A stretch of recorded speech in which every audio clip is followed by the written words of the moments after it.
quem é o Jair Bolsonaro e como ele sempre gostou e admirou a ditadura. Isso nem é segredo, tá? Ele sempre deixou isso muito claro.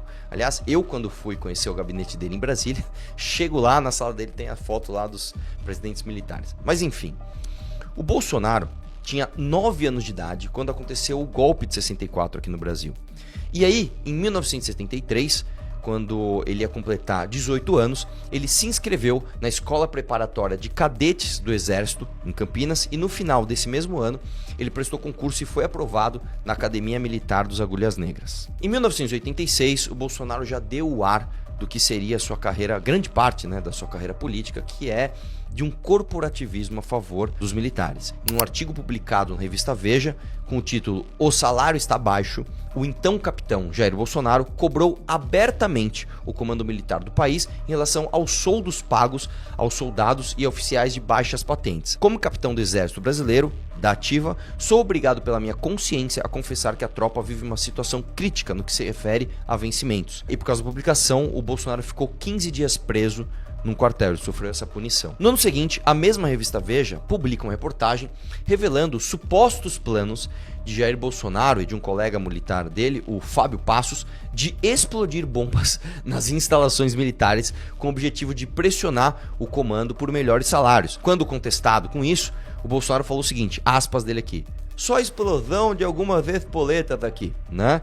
Em tom de brincadeira. Depois que saiu essa matéria, que inclusive na matéria tinha os desenhos ali, o esqueminha do Bolsonaro, de onde ele ia colocar as bombas, não sei o que lá, claro que o Bolsonaro e o amigo dele, o Passos, negaram qualquer envolvimento disso. Inclusive tem aspas do então general do Exército, Leônidas Gonçalves, que era ministro na época, e ele deu entrevista para Veja falando isso daqui. Os dois oficiais envolvidos, eu vou repetir isso, negaram peremptoriamente, da maneira mais veemente, por escrito, do próprio punho, qualquer veracidade daquela informação. E ainda ele complementou: "Quando alguém desmente peremptoriamente e é um membro da minha instituição e assina embaixo, em quem é que eu vou acreditar?" A carreira militar do Bolsonaro durou 15 anos, acabando em 1988. Em 1993, o ex-ditador Ernesto Geisel deu uma entrevista para a FGV e, falando do Bolsonaro, que inclusive ele esteve na formatura da mãe do Bolsonaro, ele disse isso daqui, aspas do ex-ditador: "Militares devem ficar fora da política partidária, mas não da política geral. Presentemente, o que há de militares no Congresso? Não contemos o Bolsonaro, porque o Bolsonaro é um caso completamente fora do normal, inclusive um mau militar." Segundo o próprio Geisel, né, que o Bolsonaro anos depois colocou uma foto dele na parede do seu gabinete, ele disse: "Não, o Bolsonaro nem conta ele como político, porque ele é um mau militar." Você tem que entender que nessa época o Bolsonaro não era hoje Jair Bolsonaro, candidato a presidente, etc. O Bolsonaro, ele era um deputado que se colocava como defensor das Forças Armadas no Congresso. E o próprio Geisel dizia: "Não, cara, ele é um mau militar, esse cara não me representa enquanto defensor da minha instituição." Início da carreira política. O Bolsonaro começou na política sendo vereador, né, no Rio de Janeiro, se notabilizando inclusive pela defesa corporativista das Forças Armadas, principalmente do Exército, e ele foi eleito a primeira vez em 1989. Inclusive, só um adendo aqui, ele chegou a distribuir santinho em área militar, o que era proibido por lei, mas enfim, isso aqui não é nada perto do que ele fez depois.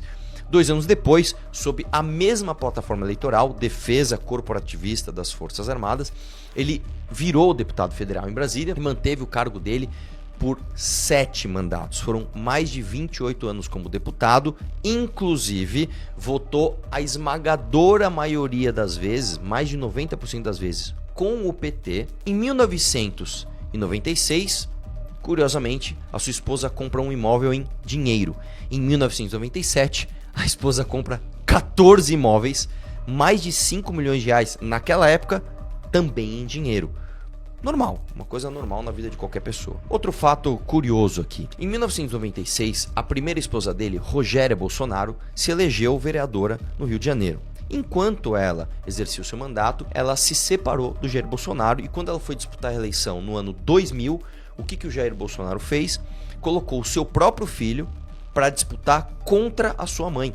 Ou seja, o Carlos Bolsonaro, na época com 17 anos, foi colocado pelo pai como candidato a vereador para retirar do pleito a própria mãe. Carlos Bolsonaro se tornou o vereador eleito mais jovem da história do país. Ele tomou posse ao completar 18 anos. Atualmente, o Carlos Bolsonaro ainda é vereador do Rio de Janeiro, ele está no seu 6º mandato. Sobre o Eduardo e o Flávio, olha só, em 1999, o Flávio foi funcionário fantasma, enquanto ele trabalhava presencial no Rio de Janeiro, também assinava chamada na faculdade, e no ano de 2002, mesma coisa que o Eduardo Bolsonaro.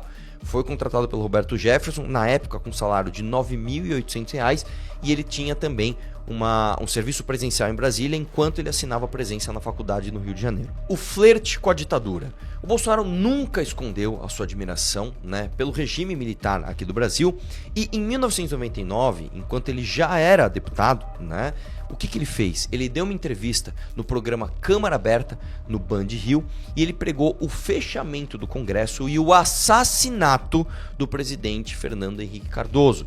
Desculpa, né? Através do voto, você não vai mudar nada nesse país. Né? E fazendo um trabalho que o regime militar não fez, matando uns 30 mil. Começando com o FHC. Não deixar pra fora, não.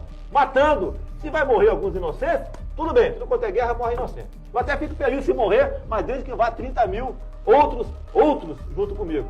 Nessa ocasião, ele também foi lá e falou que ele era a favor de sonegar impostos, etc., mas ele realmente falou que tinha que ter o fechamento do Congresso no Brasil, Congresso esse que ele já fazia parte, e que tinha que matar o presidente. O próprio Fernando Henrique Cardoso, na época, disse ao jornal o seguinte, aspas, essas declarações do Bolsonaro, né, demonstram que ele não se converteu à democracia. Nós estamos falando de 1999, tá? E onde começou a dar problema? Onde os problemas apareceram? Jair Bolsonaro ganhou a eleição em 2018, ganhou quase em primeiro turno, ganhou sem tempo de TV, ganhou sem fundo eleitoral, num verdadeiro fenômeno popular.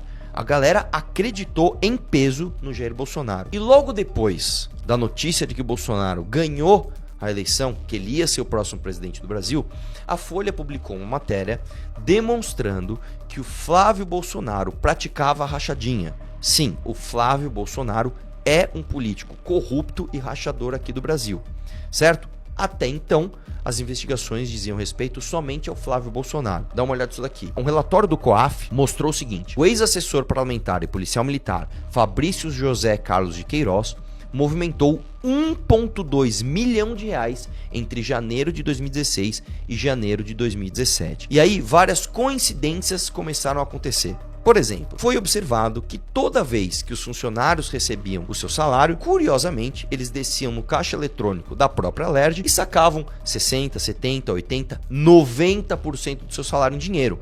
Uma movimentação muito atípica. Foi observado também que a loja, a franquia da Copenhagen do Flávio Bolsonaro, né, a loja de chocolate do Flávio, que depois a Copenhagen fez um acordo com ele para ele sair da franquia, ela curiosamente recebia alguns pagamentos em dinheiro acima de outras franquias, justamente próximo a essas datas. Aparentemente, os funcionários do Flávio gostavam muito de sacar o seu dinheiro e comprar chocolates. Foi observado também que o Fabrício Queiroz, este mesmo chefe de gabinete dele, curiosamente, pagava muitas vezes em dinheiro a escola e o plano de saúde do Flávio Bolsonaro.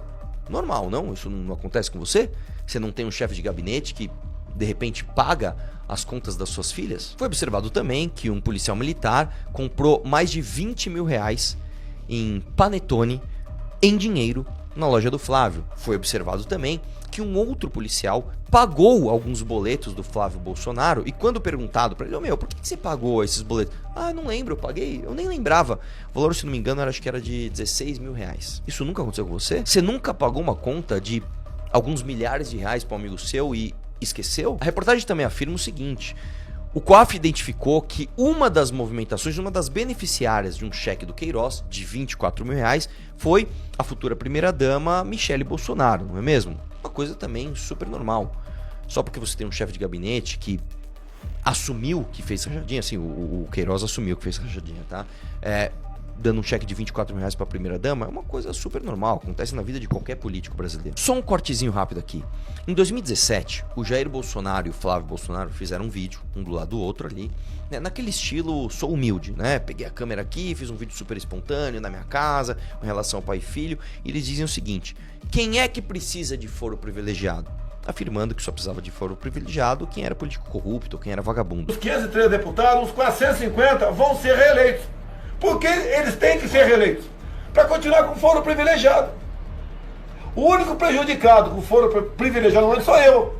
O prejudicado, eu não quero essa porcaria de fundo privilegiado. Eu sou o único deputado federal prejudicado com esse fórum privilegiado.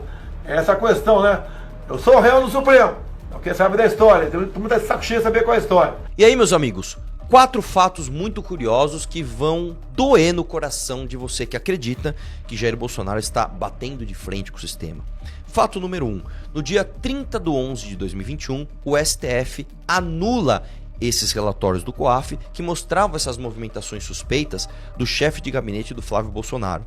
O que acontece?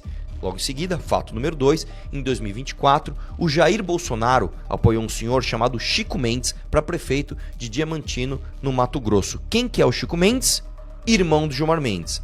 Fato número 3, em fevereiro de 2025, o mesmo Gilmar Mendes salva o Flávio Bolsonaro das investigações de rachadinha. Ele simplesmente trava essas investigações. E para completar, número 4, em 2025 também, vazam mensagens do Jair Bolsonaro dizendo ao seu filho Eduardo: livra o Gilmar Mendes das críticas, não ataca o nosso amigo Gilmar. Então, meu amigo, eu vou fechar essa primeira parte já te perguntando, de acordo com... Isso foi só o comecinho, cara. Neste comecinho, isso tudo que eu falei não é opinião, tá? Isso tudo aqui que eu falei é fato. Você ainda acredita que Jair Bolsonaro é simplesmente um político conservador, honesto, que tem muita vontade de bater de frente com algum tal de sistema?